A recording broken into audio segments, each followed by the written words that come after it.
Genesis chapter 29. Jacob resumed his journey and came to the land of the people of the east. He looked and saw a well in the field, and near it lay 3 flocks of sheep, because the sheep were watered from this well, and a large stone covered the mouth of the well. When all the flocks had been gathered there, the shepherds would roll away the stone from the mouth of the well and water the sheep. Then they would return the stone to its place over the mouth of the well.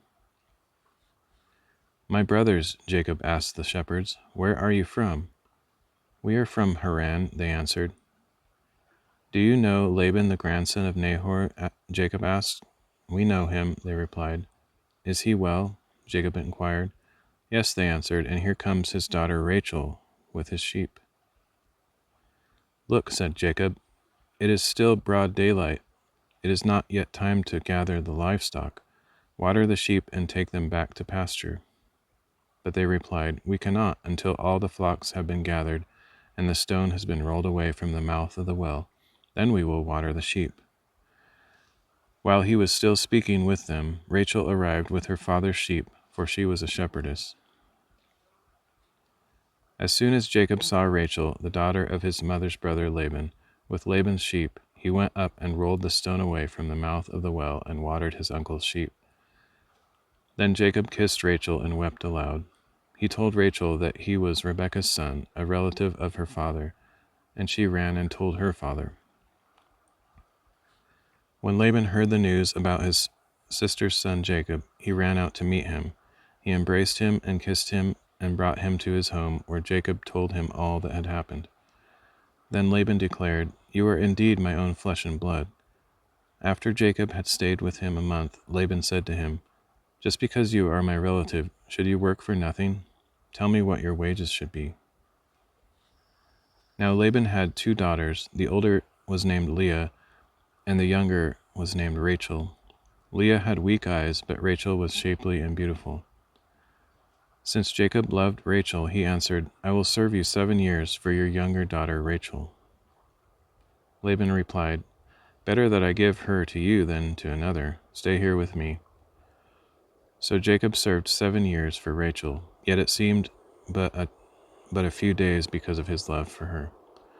Finally Jacob said to Laban, "Grant me my wife, for my time is complete and I want to sleep with her." So Laban invited all the men of that place and prepared a feast. But when evening came, Laban took his daughter Leah and gave her to Jacob, and he slept with her. And Laban gave his servant girl Zilpah to his daughter Leah as her maidservant. When morning came, there was Leah. "What have you done to me?" Jacob said to Laban. "Wasn't it for Rachel that I served you? Why have you deceived me?" Laban replied, "It is not our custom here to give the younger daughter in marriage before the older. Finish this week's celebration, and we will give you the younger one in return for another 7 years of work."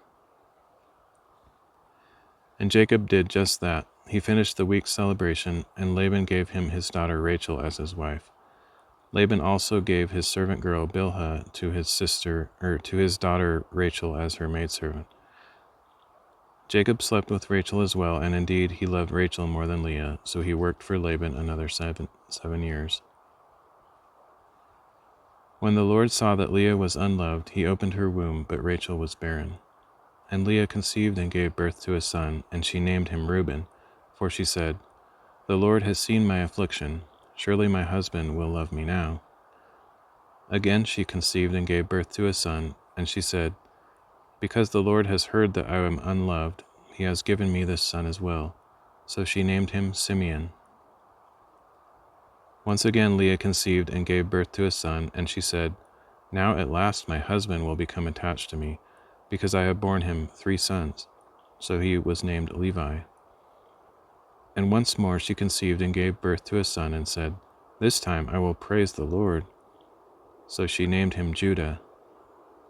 Then Leah stopped having children.